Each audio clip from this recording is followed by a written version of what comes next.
এরকম লোভনীয় স্বাদে চিকেন রান্না করতে আপনার একদমই বেগ পেতে হবে না। যদি বলি তাহলে কথাটা কেমন হয়, একদম সিম্পল মশলা আর পানি ছাড়া আজকের এই চিকেনটা রান্না করেছি, আর সবচাইতে মজার একটা টেস্ট হয়েছে।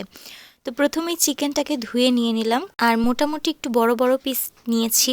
এর সাথে এখন ঘরোয়া সমস্ত মশলা মিক্স করে নিব, হলুদ, মরিচ, ধনিয়া গুঁড়া, লবণ, তারপর আদা রসুন বাটা, আর ছিল অল্প একটু জিরা গুঁড়া।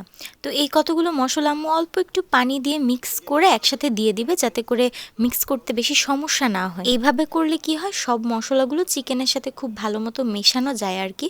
তো এখন আম্মু খুব সুন্দর করে মিক্স করে নিচ্ছে চিকেনের সাথে মশলাগুলো, আর মশলাটা মিক্স করার পর দিয়ে দিচ্ছে 1 পিস লেবু। এবার এটা একটু সুন্দর করে মেখে টেখে নিয়ে নেক্সট প্রসেসিংয়ে চলে যাব।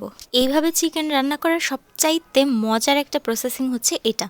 জাস্ট তেলের মধ্যে ছেড়ে দিয়ে চিকেনগুলোকে খুব সুন্দর করে ভেজে নিতে হবে। ডিপ ফ্রাই করা যাবে না কিন্তু, লো ফ্লেমে রেখে দিয়ে অনেকক্ষণ ধরে এভাবেই চিকেনটাকে রান্না করে যেতে হবে। তেলটা চাইলে একটু বেশি করে দিতে পারেন, কারণ ভাজার পরে মশলাটার সাথে তেলটা মিশে যে খুবই ভালো একটা ফ্লেভার হয়ে যায়, সেটা দিয়ে ভাত মেখে খেতে কিন্তু দারুণ লাগে। আমরাও আজকে এত বেশি পরিমাণে তেলও নেই নেই, আবার কম করেও নেই মোটামুটি নিছি, যাতে রান্না করার পরে একটু একটু তেল অবশিষ্ট থাকে, একটু মজা করে খাওয়ার জন্য। আর তারপর আম্মু এখানে একটা টমেটো কেটে দিয়ে দিছে।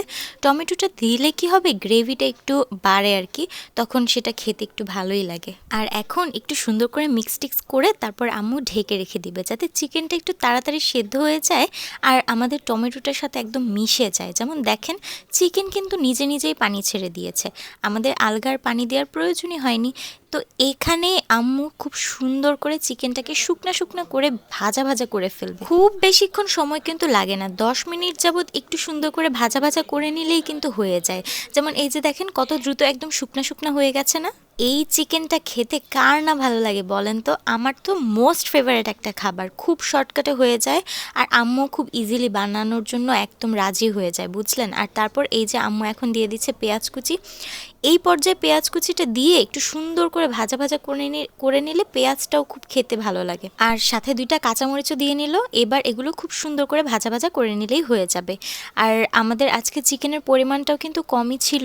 এই খাবারটা আম্মু আগে একবার তৈরি করেছিল, আমরা সবাই এত পছন্দ করেছিলাম, এবার একটু মডিফাই করে রান্না করে নিল।